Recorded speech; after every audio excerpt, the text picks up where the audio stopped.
Oh, howdy all, grab yourself a drink. It is time for some PathOfExile discussion.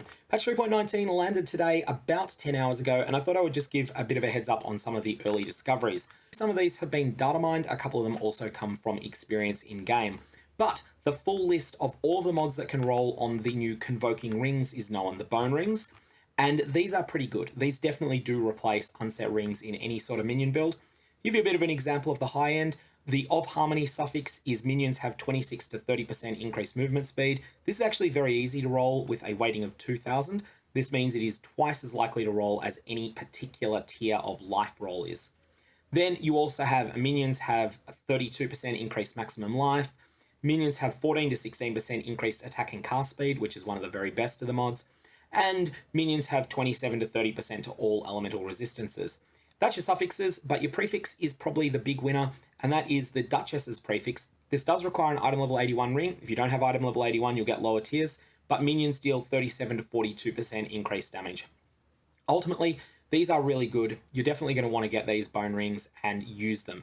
There's also no real incentive to have influenced ones. You might find the odd mod that's useful to your build, but there's no must-have universal minion mods on any of the influence types, and as a result you can just basically use bone rings that you find anywhere and craft them. Next we have the changes to Harvest. So this is a pretty major nerf for anyone that's engaged in service trading with Harvest.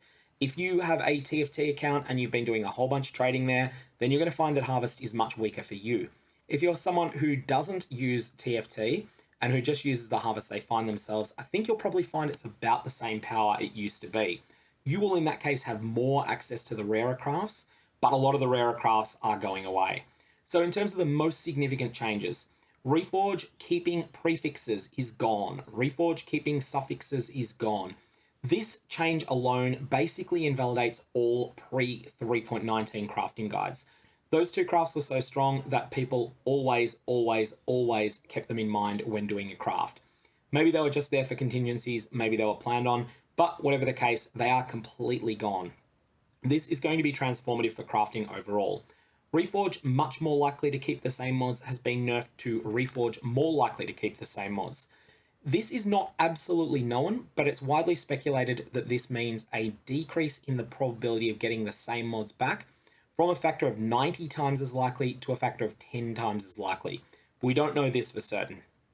In any case, this is still a good mod, and it's going to be your primary use case for wild crystallized life force in many cases. Then you have your boss crafts. We have Reforge an influenced rare item with random mods, including an influence modifier. This is the blue craft. From the yellow crafts, we have synthesize an item. So that is basically all of the old boss crafts condensed into one. And for the red crafts, we have Fracture 5.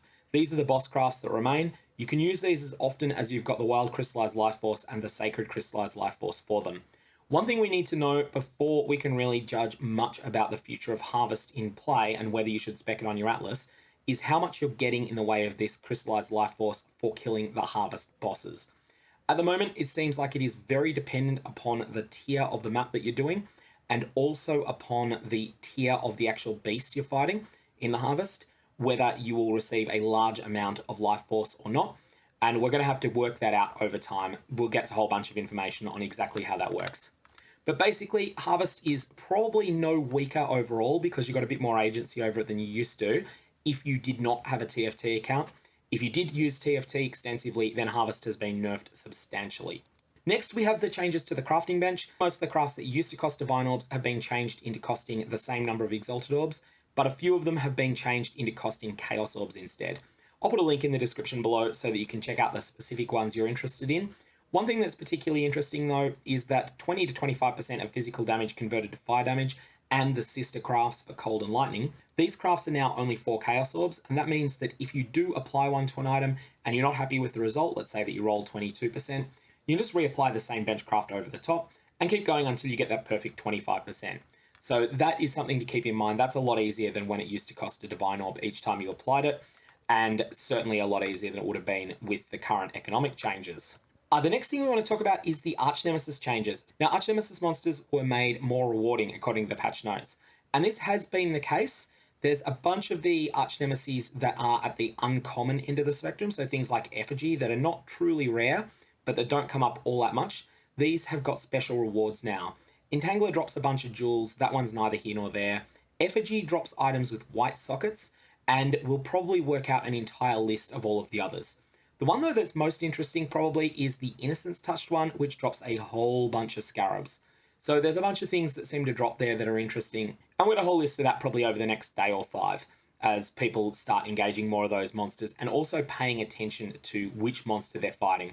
There are the 6 Pantheon ones that will probably have the most impressive rewards. I've heard reports of people getting 6 or 7 fractured item drops and all of them having tier 1 modifiers on them. Can't verify that personally, but I have heard that from people that I trust. So we will find out the exact details over the next little while, and maybe there'll be a couple of goodies like that in there. Next, there's the changes to Ghastly eye jewels.